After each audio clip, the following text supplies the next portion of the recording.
오늘은 꿈을 크게 가지세요라는 제목으로 말씀 나누도록 하겠습니다. 어른분들이 이제 어린 아이들을 많이 마주하시면은 많이 하시는 질문들이 있습니다. 그게 어떤 질문이냐 하면은 나중에 커서 어떤 사람이 되고 싶은지를 묻는 것입니다. 보통은 너는 꿈이 뭐니? 하면서 이렇게 물으시죠. 그럼 이제 아이들은 자신들이 마음에 품고 있던 꿈을 저마다 얘기합니다. 저는 소방관이 되고 싶어요. 아니면 이제 저는 어린이집 선생님이 되고 싶어요. 저는 아니면 피아니스트가 되고 싶어요. 이런 식으로 아이들도 아직 작고 어리지만 저마다의 꿈을 가지고 살아가고 있습니다. 제가 생각하기에 꿈을 가지고 살아간다는 것은 정말 아름답고 멋진 일인 것 같습니다. 그래서 꿈을 가지고 살아가는 사람들을 곁에서 지켜보면은 그 꿈을 위해서 정진하며 나아가는 모습들이 지켜보는 사람들로 하여금 가슴 벅차고 도전을 받게 만드는 것 같습니다. 어린아이들은 그렇게 정말 너무나도 순수해서 그 꿈을 얘기할 때조차도 그 꿈에 그 순수한 마음이 묻어져 나오는 것 같습니다. 꿈 자체가 아름답고 예쁜 것 같아요. 그런데 아이들이랑 꿈 얘기를 하면 그렇게 좀 아름답고 예쁜 꿈들이 나오는데 어른분들이랑 성인들이랑 만나서 이렇게 꿈 얘기를 하다 보면은 좀 분위기가 많이 다른 것 같습니다. 이제 삶이 얼마나 사는 게 힘들고 지치면 그 꿈 속에서조차 그 삶의 고단함이 묻어져 나오는 것 같습니다. 이제 제가 이 설교를 준비하기 위해서 뭔가 이제 찾아보다가 한 영상을 보게 됐는데 유튜브에서 그 영상에 보면은 그 영상이 100명의 청년들에게 꿈에 대해서 묻는 거예요. 꿈이 뭔지. 그래서 100명의 청년들에게 꿈이 어떤 꿈을 가지고 계세요? 이렇게 물었는데 그 청년들이 대답하는 꿈을 들어보면은 제 마음이 좀 짠해지더라고요. 그 청년들이 말하는 꿈이 들어보면은 그 청년들이 가장 많이 했던 꿈이 무엇인지 예상이 가십니까? 내 집 마련? 제가 생각하기에 지금 세상에서 내 집 마련은 꿈도 꾸기 어려운 세상인 것 같습니다. 그 청년들이 가장 많이 얘기했던 꿈은 평범하게 사는 것입니다. 내가 이제 특출나게 다른 사람들보다 능력이 있다거나 우월하다거나 그런 것도 아니고 그렇다고 다른 사람들에게 꿀리거나 비굴하게 사는 것이 아니라 대단히 풍요로운 삶도 아니고 그렇다고 부족하지도 않은 딱 그런 평범한 삶을 사는 것을 많은 청년들이 원하고 있더라고요. 그 청년들의 나이가 제가 보기에는 나이가 그렇게 많지도 않았어요. 20대 중후반? 뭐 그렇지도 않은데 그렇게 아주 작고 소박해 보이는 꿈을 얘기하더라고요. 그 사람들도 어쩌면 어린아이일 때는 순수하고 아름답고 예쁜 꿈을 꾸면서 살았을지도 모르겠습니다. 근데 이제 인생을 살다 보면은 그렇게 꿈을 꾸면서 살아가는 게 오히려 삶을 더 지치고 힘들게 만들기도 하는 것 같습니다. 이렇게 꿈을 꾸면서 살아가다가 인생을 살아가다 보면 현실의 드높은 벽을 마주했을 때 그 드높은 벽이 얼마나 두껍고 견고해 보이는지 모르겠습니다. 그리고 제가 가진 꿈은 너무나 무겁고 엄청 버거워 보입니다. 그래서 그때 사람들이 그 현실의 드높은 벽을 마주했을 때 어떤 선택을 내리냐면 이 꿈을 가지고 그 현실의 드높은 벽을 넘기 위해서 열심히 노력하고 정진하는 게 아니라 자기가 가진 이 꿈 주머니에서 그 꿈을 조금씩 덜어냅니다. 왜냐하면 그 무거운 꿈을 가지고는 그 현실의 드높은 벽을 넘을 수 없겠다고 생각했기 때문입니다. 그런데 이게 다른 사람이 아니라 오늘 본문에 등장하는 아브라함의 이야기이기도 합니다. 아브라함은 하나님의 말씀하심에 따라서 가나안 땅을 떠났습니다. 하나님께서 아브라함에게 약속하셨거든요. 꿈을 주셨습니다. 내가 너로 큰 민족을 이루게 할 거라고. 근데 아브라함이 그렇게 하나님의 말씀하심에 따라서 가나안 땅으로 떠났는데 가나안 땅에 도착하고 얼마 안 돼서 곧바로 아브라함이 마주한 게 극심한 기근이었습니다. 아브라함은 하나님의 말씀을 따라서 나왔는데 이 극심한 기근에 바로 만나버리니까 얼마나 마음이 지치고 힘들었겠습니까? 아마도 진이 빠졌을 것입니다. 기근을 만난 아브라함이 마음이 대단히 착잡했을 것입니다. 아브라함은 이제 당장에 먹고 살아야 되는데 그 땅에서는 도저히 먹고 살 수 없을 것 같았습니다. 당장이라도 굶어 죽을 것 같으니까 아브라함이 그 당시 한 선택은 저기 멀리 보이는 풍요롭고 넉넉해 보이는 땅 애굽으로 떠나는 것이었습니다. 그래서 아브라함은 가족들과 함께 애굽으로 떠났습니다. 애굽으로 가면 자기가 먹고 살 수 있는 양식은 얻을 수 있겠다고 생각한 겁니다. 하나님의 약속과 하나님께서 주신 꿈이 있었지만 그래도 지금 꿈을 선택할 게 아니라 당장 애굽에 가서 내가 먹고는 살아야겠다 생각한 것이죠. 그런데 여기서 아브라함이 대단한 잘못을 저지릅니다. 그것은 자신의 목숨을 부지하기 위해서 꾀를 낸 것이었습니다. 아브라함은 사레가 자신을 아브라함의 이복 누이라고 소개할 것을 부탁했습니다. 그래서 아브라함의 아내가 아닌 여동생으로 소개를 하게 했습니다. 사실 이것은 거짓말은 아닙니다. 사레는 아브라함의 이복 누이였습니다. 창세기 20장 12절 말씀을 제가 한번 읽어보겠습니다. 또 그는 실로 나의 누이라. 아버지는 같고 어머니는 다르니 내가 그를 아내로 삼았음이니라. 아멘. 현대 우리나라에서는 상상해보기도 어려운 부분이지만 실제로 사레는 아브라함의 누이였고 또 그와 동시에 그의 그의 아내였습니다. 그렇다면 아브라함은 사레를 자신의 아내로도 또 동시에 자신의 이복 누이로도 소개할 수 있었던 것입니다. 그런데 여기서 아브라함이 사레를 자신의 아내로 소개하지 않고 사레를 자신의 이복 누이로 소개하기 원했던 것은 사레는 당시에 엄청난 미인이었다고 합니다. 그런데 사레를 자신의 아내라고 소개를 하게 되면은 사레는 엄청난 미인이니까 이 애굽 사람들이 사레를 탐내서 아브라함을 죽이고 사레를 취하는 것은 아닐까 겁이 났던 것입니다. 아브라함은 애굽 사람들이 사레를 취하는 것보다 자신이 죽는 게 너무나도 겁이 났던 것입니다. 그래서 아브라함은 자신을 사레의 남편으로 소개하기보다 오빠로서 소개하고 자신이 목숨을 부지하기를 선택했던 것입니다. 아브라함의 이런 걱정과 두려움은 지극히 현실적인 것이었습니다. 당시 애굽의 왕이었던 파라오는 그 사회에서 신의 아들이었으면서 살아있는 신적 존재로 여겨졌습니다. 당연히 그에 맞게 정말 놀라운 권력을 소유했고 아마도 그의 말이 곧 법이 되는 세상이었을 것입니다. 어쩌면 아브라함의 걱정대로 사레가 자신을 아브라함의 아내로 소개를 하고 바로가 사레를 취하기 위해서 아브라함을 죽이고자 했다면 아브라함은 그 죽음을 면할 방법은 없었을 것입니다. 그래서 아브라함은 사레를 포기합니다. 사실 아브라함의 이런 모습이 대단히 찌질해 보이기는 하지만 아브라함이라고 해서 이런 선택을 하는 것이 마음이 편했을까요? 저는 절대로 그렇지 않았을 것이라고 생각합니다. 사실 아브라함의 마음은 이미 박살나고 매우 찢겨져 있는 상태였습니다. 아브라함은 자신의 아버지 집을 떠나기 전에 이미 패배자로 낙인이 찍혀 있는 상태였습니다.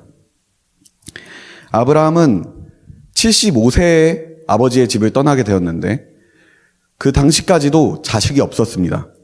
아브라함은 삼형제였는데 그 삼형제 중에서 본인만 75세가 되기까지 자식이 없었던 것입니다. 노동력이 정말 중요했던 당시의 사회에서 자식이 없었다는 것은 축복받지 못한 삶을 넘어서서 저주받은 삶이라고 칭하기에 걸맞은 삶이었을 것입니다. 그렇기 때문에 아브라함에게 있어서 자녀가 생긴다는 것은 정말 꿈과도 같은 이야기였을 것입니다. 하지만 기근이라는 드높은 현실의 벽을 마주한 아브라함은 또 한 번 꿈 주머니에서 자기의 꿈을 덜어내기 시작했습니다. 이제 아브라함의 꿈은 자녀를 낳는 것이 아니라 생존이 된 것입니다. 그저 목숨만 붙어 있으면 되는 것입니다. 그렇게 모든 꿈이 다 날아간 아브라함은 자신의 초라해진 꿈 주머니를 가지고 사라에게 부탁을 하게 된 것입니다. 우리 창세기 12장 13절 말씀을 함께 읽도록 하겠습니다. 시작. 원하건대 그대는 나의 누이라 하라. 그러면 내가 그대로 말미암아 안전하고 내 목숨이 그대로 말미암아 보존되리라 하니라. 아멘. 여기서 사라가 자신을 아브라함의 아내로 소개했을 때와 누이로 소개했을 때 달라지는 것은 단 하나, 아브라함이 죽느냐 사느냐였을 것입니다. 그 어느 때라도 바로가 사라를 아내로 취하게 되는 것은 변함이 없었을 것입니다. 바로가 사라가 만약 자신을 아브라함의 아내로 소개하게 되었을 때는 바로가 사라가 마음에 들면 아브라함을 죽이고 아내로 취하게 됐겠죠. 하지만 사라가 자신을 아브라함의 누이로 소개하게 되었을 때는 아브라함은 살려두겠지만 그 사라를 취하는 게 전혀 거부감이 없기 때문에 아브라함은 살려두고 사라는 그대로 또 취하게 되었을 것입니다. 그래서 바로가 사라를 취하게 되는 것은 변함이 없는 것입니다. 그저 바로가 사라가 자신을 아브라함의 누이로 소개하게 되었을 때는 그 아브라함은 목숨을 부지하게 되었겠죠. 그래서 아브라함은 자녀를 낳아줄 아내도 남지 않았지만 그래도 그의 바람대로 목숨은 건졌으니 된 것이 아니겠습니까? 하지만 작고 소박한 아브라함의 꿈에 비해서, 그 생존의 꿈에 비해서 하나님의 꿈은 크고도 놀라운 꿈이었습니다. 아브라함의 꿈이 고작 자신 하나 목숨을 부지하는 생존이었다면 하나님의 꿈은 이 세상과 온 열방을 향하신 구원의 꿈이었습니다. 여기서 우리는 분명히 보게 됩니다. 인간이 바라보는 인생의 방향과 하나님께서 바라보시는 인간에 대한 방향은 분명히 다르다는 것입니다. 아브라함은 자신의 꿈을 저버렸지만 하나님께서는 하나님의 꿈을 포기하지 않으셨습니다. 하나님의 꿈이 어떤 꿈인지 알아보기 위해서 우리 함께 말씀을 보도록 하겠습니다. 창세기 12장 1절부터 3절까지의 말씀입니다. 한 목소리로 함께 읽도록 하겠습니다.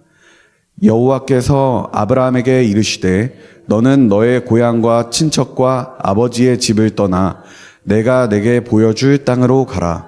내가 너로 큰 민족을 이루고 내게 복을 주어 내 이름을 창대하게 하리니 너는 복이 될지라. 너를 축복하는 자에게는 내가 복을 내리고 너를 저주하는 자에게는 내가 저주하리니 땅의 모든 족속이 너로 말미암아 복을 얻을 것이라 하신지라. 아멘. 하나님께서 패배자였던 아브라함에게 말씀하셨습니다. 너는 복이 될지라. 하지만 아브라함의 상황에 자신이 복이 된다는 게 가당키나 한 말이겠습니까? 기껏해야 목숨을 부지하는 게 다인 아브라함에게 있어서 어떻게 해야지 다른 사람들에게 자신이 복이 될 수 있겠습니까? 아내였던 사레마저도 바로에게 내주고 말았습니다. 그런 아브라함에게 있어서 큰 민족을 이루게 하시겠다는 하나님의 약속이 어떻게 다가갔을까요? 이때 모든 것을 포기했던 아브라함의 삶에 하나님께서 개입하십니다. 하나님의 약속을 저버리고 마지막까지 꾀를 부리며 현실 속에서 허우적댔던 아브라함의 삶에 하나님의 꿈이 닿았습니다.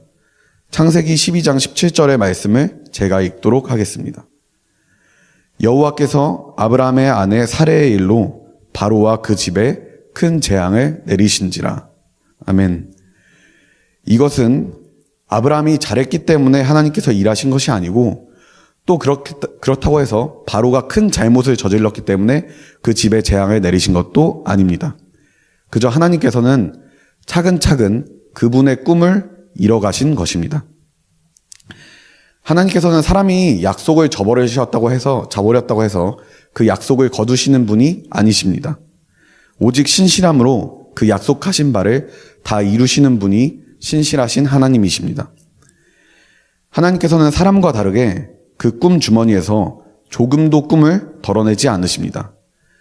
하나님의 꿈이 구원이라고 한다면 그 구원은 누구를 향한 구원이겠습니까? 바로 한 영혼을 향한 구원입니다. 다시 말해서 하나님께서 조금도 꿈을 덜어내지 않으신다는 것은 하나님께서 그 한 영혼을 향한 구원, 그 한 영혼을 절대로 포기하지 않으시겠다는 말씀이십니다. 하나님께서 주신 약속을 저버렸고 자신의 꾀를 의지했고 아내를 빼앗겼던 아브라함은 누가 봐도 실패한 아브라함의 모습처럼 보여집니다. 하지만 하나님께서는 그런 아브라함을 조금도 책망하지 않으셨고 말없이 아브라함을 그 상황 가운데서 건지십니다. 하나님께서 일하신 이유는 아브라함의 모습이 아니라 본인께서 약속하신 그 약속 때문이었습니다. 사실 약속도 이미 아브라함이 한 차례 저버렸으니 사실 하나님께서 그 약속을 지키지 않으신다고 해서 전혀 문제가 되지 않는 상황입니다. 이것이 사람들의 일반적인 약속에 대한 생각인 것 같습니다. 하나님께서는 사람이 그 약속을 저버렸다고 해서 약속을 거두시는 분이 아니라 끝까지 약속을 지키심으로써 그 당신의 신실하심을 드러내시고 나타내시는 분이십니다. 그리고 하나님의 놀라운 은혜는 여기에서 끝나지 않습니다. 하나님께서는 이렇게 하나님을 신뢰하지 못했던 아브라함을 친구로 부르십니다. 제가 창세기 18장 17절 말씀을 읽어드리도록 하겠습니다. 여호와께서 이르시되 내가 하려는 것을 아브라함에게 숨기겠느냐. 아멘. 이 말씀은 소돔과 고모라를 심판하러 가시기 전에 아브라함에게 나타나신 하나님께서 하신 말씀이신데 사실 이 말씀에서 보면은 아브라함을 직접적으로 친구로 칭하진 않으십니다. 근데 우리는 친구라는 관계에 주목할 필요가 있습니다. 친구라는 것은 어떤 존재냐고 하면 우리의 생각과 뜻, 그리고 우리가 하고자 하는 바, 우리의 꿈을 나눌 수 있는 존재입니다. 그것을 나누고 또 같이 꿈을 꾸는 사람이 있을 때 그 사람을 우리가 비로소 친구라고 부를 수 있을 것입니다. 어떻게 자신의 생각과 뜻조차 나누지 못하는 존재에게 우리가 친구라고 부를 수 있겠습니까? 성경이 말하는 친구란 감정적으로 가까운 사람이 아니라 하나님이 하시는 일을 알고 그 일에 함께 참여하는 사람입니다. 이것은 그저 제 생각과 견해가 아니라 성경에서 예수님께서 말씀하신 것에 근거한 성경적 해석입니다. 요한복음 15장 15절 말씀을 함께 읽겠습니다. 시작. 이제부터는 너희를 종이라 하지 아니하리니 종은 주인이 하는 것을 알지 못함이라. 너희를 친구라 하였노니 내가 내 아버지께 들은 것을 다 너희에게 알게 하였음이라. 아멘. 예수님께서 제자들에게 말씀하시기를 너희를 종이라고 부르지 않으신다고 합니다. 그러면 이 말씀에서 나타나는 종과 친구의 차이는 무엇이겠습니까? 그것은 바로 하나님께서 하시는 것을 알고 있는지에 대한 것입니다.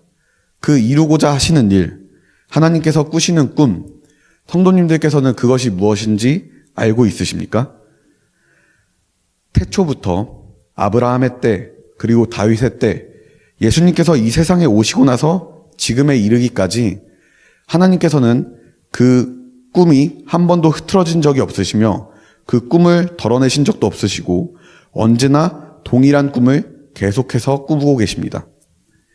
또한 그것을 친히 날마다 이뤄가시는 분이십니다. 예수님께서는 그 제자들을 친구라고 부르겠다고 말씀하셨습니다. 왜냐하면 하나님께서 이뤄가고자 하시는 것에 대해서 제자들에게 나누셨기 때문입니다.